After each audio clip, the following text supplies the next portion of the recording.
आज हम एक ऐसे महान परोपकारी संत के बारे में चर्चा करेंगे जो अपने समाज सुधार के कार्यों और सत्य आध्यात्मिक ज्ञान देने के लिए दुनिया भर में जाने जाते हैं। बहुत से लोग उन्हें 2014 में बरवाला की घटना के बारे में और 2006 में करोत्था कांड की घटना के बारे में जानते हैं। जी हाँ, हम बात कर रहे हैं जगत गुरु तत्वदर्शी संत रामपाल जी महाराज की। अधिकतर लोग संत रामपाल जी को मीडिया के द्वारा स्वयंभू संत घोषित करने के कारण तथा कोर्ट की अवमानना करने वाला समझते हैं, परंतु ये सत्य नहीं है। 2014 में न्यूज चैनल वालों ने जो दिखाया और प्रिंट मीडिया वालों ने जो छापा वो बिल्कुल झूठ था। पूरा सच जानने के लिए कार्यक्रम को अंत तक जरूर देखिएगा।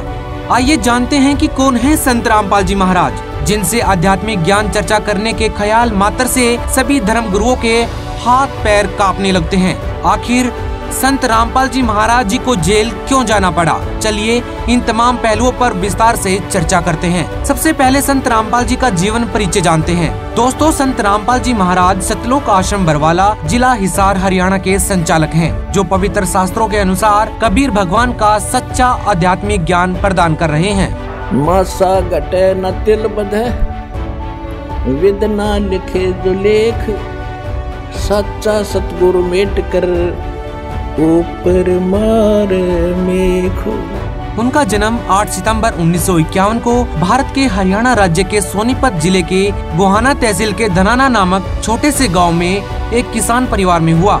उनके पिता का नाम भगत नंदराम और उनकी माता का नाम भक्तमती इंद्रो देवी है। अपनी पढ़ाई पूरी करने के बाद हरियाणा प्रांत के सिंचाई विभाग में वे जूनियर इंजीनियर की पोस्ट पर नौकरी में लगे। संत रामपाल जी महाराज बचपन से ही ईश्वर प्रेमी थे। संत रामपाल जी महाराज श्री कृष्ण जी को अपने इष्ट देव के रूप में मानकर उनकी पूजा किया करते थे।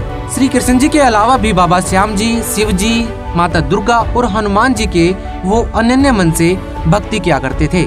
हनुमान जी में एक विशेष आस्था होने के कारण वे राजस्थान के एक प्रसिद्ध हनुमान मंदिर में दर्शन के लिए हर साल जाया करते थे। संत रामपाल जी महाराज की परमात्मा में विशेष रुचि थी। 17 फरवरी 1988 को उन्होंने कबीर पंथी स्वामी रामदेवानंद जी को अपना पहला और अंतिम गुरु धारण किया। संत रामपाल जी को नाम दीक्षा 17 फरवरी 1988 को फाल्गुन महीने की अमावस्या को रात्रि में प्राप्त हुई। संत रामपाल जी महाराज अपना वास्तविक जन्मदिन भी इसी को कहते हैं, जिसे वे अपना आध्यात्मिक जन्म भी कहते हैं। उस समय संत रामपाल जी महाराज की आयु 37 वर्ष की थी। संत रामपाल जी महाराज जी के अनुयायी इस दिन को बौद्ध दिवस के रूप में जानते हैं। मीडिया के द्वारा फैलाई झूठी खबरों के कारण आम जनता उन्हें स्वयंभू संत मानती है, परंतु ऐसा नहीं है।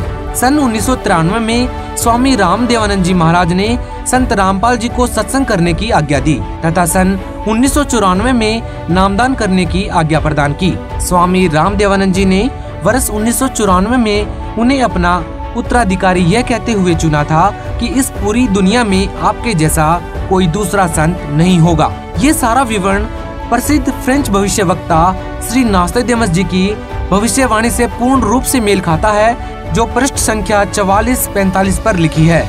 जिस समय उस तत्वदृष्टा सायरन का आध्यात्मिक जन्म होगा, उस दिन अंधेरी अमावस्या होगी।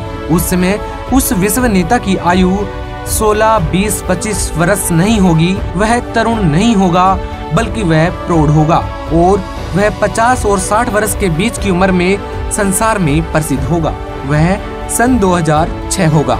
जेई के पद से स्वयं इस्तीफा दिया, जिसका प्रमाण है सन 1994 से 1998 तक संत रामपाल जी महाराज ने घर घर, गांव गांव, नगर नगर में जाकर सत्संग किया।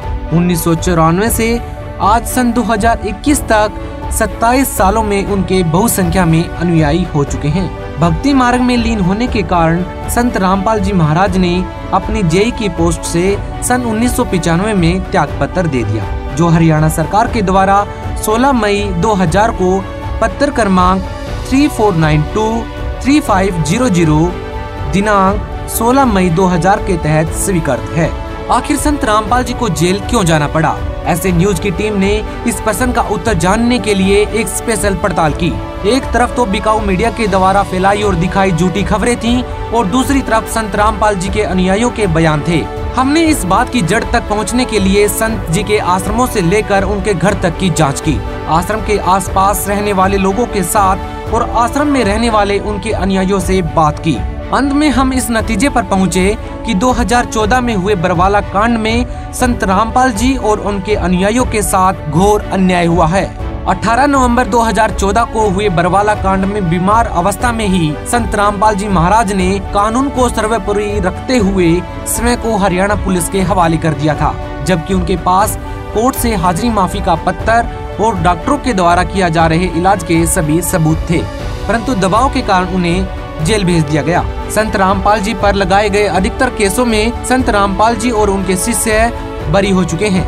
सरकार और प्रशासन ये जानते हैं कि संत रामपाल जी बिल्कुल बेकसूर हैं, जिसके बावजूद भी वे आज तक जेल में ही हैं। आखिर क्यों जेल में बंद होने के बावजूद भी महीने के 30 दिन सोशल मीडिया पर उनके नाम का परचम फहराता रहता है? दोस्तों, सप्ताह के लगभग हर दूसरे दिन संत रामपाल जी महाराज जी का टैग ट्विटर पर नंबर 1 पर ट्रेंड कर रहा होता है। संत रामपाल जी का ज्ञान इतनी तेजी से लोगों के दिलों में अपनी जगह बना रहा है कि मानो कोई तूफान उठा हुआ हो, जिसे रोकना मुश्किल ही नहीं नामुमकिन है।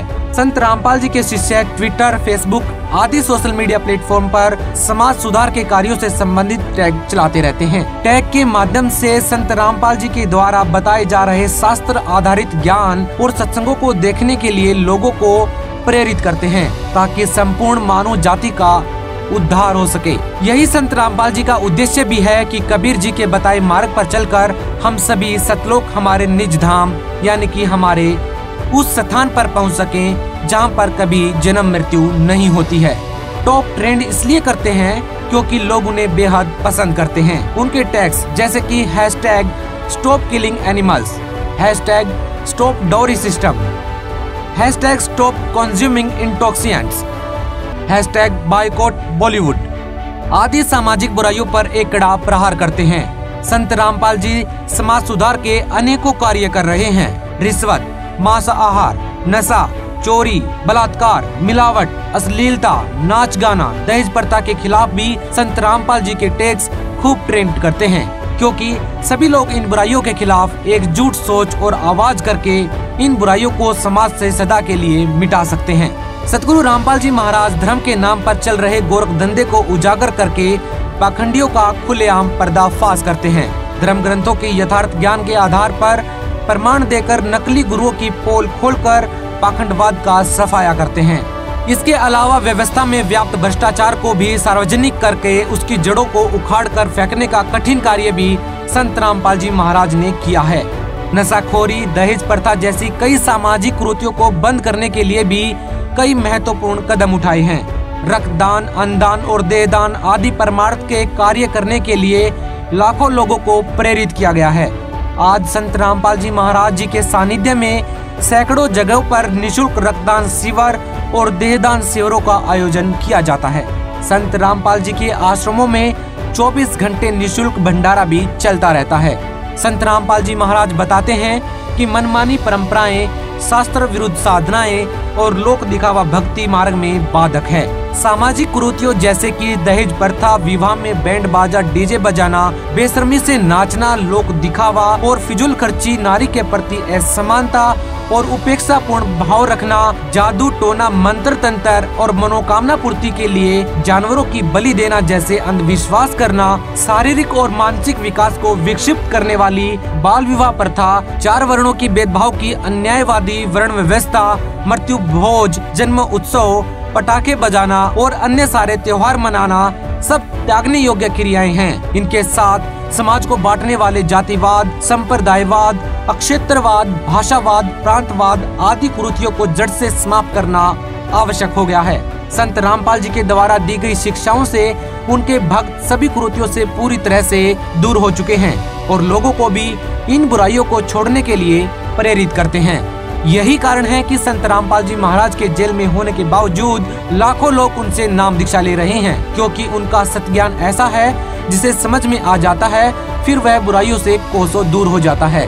समाचार पत्रों और टीवी चैनल्स पर अक्सर संत रामपाल जी महाराज जी के आशीर्वाद से 17 मिनट में दहेज रहित विवाह, जिसे रमेनी विवाह भी कहते हैं, के संपन्न होने की खबरें चर्चा में रहती हैं। हजारों लोगों की कैंसर, एड्स, डायबिटीज, टीबी आदि जैसी अनेकों लाइलाज बीमारियां ठीक हो चुकी हैं। संत रामपाल जी का उद्देश्य है कि पृथ्वी सर्व के समान हो और इस घोर कलयुग में पुनः सतयुग जैसा वातावरण हो।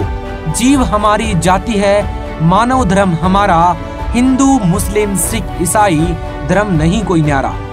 जगत गुरु तत्वदर्शी संत रामपाल जी महाराज जी के 71वें अवतरण दिवस के उपलक्ष्य में 8 सितंबर 2021 को एक विशेष कार्यक्रम साधना टीवी पर सुबह 11 बजे से 1 बजे तक और श्रद्धा चैनल पर सुबह 10 बजे से 1 बजे तक आयोजित किया जाएगा। इस वीडियो को देखने वाले सभी भाई बहनों से निवेदन है कि उस कार्यक्रम को श्रद्धा पूर्वक अवश्य देखिएगा और संत रामपाल जी महाराज से नाम दीक्षा लेकर महान परिवर्तन के इस परोपकारी कार्य में अपना सहयोग दें और परोपकारी संत रूप में आए परमात्मा को पहचानें। आपका बहुत बहुत धन्यवाद दोस्तों।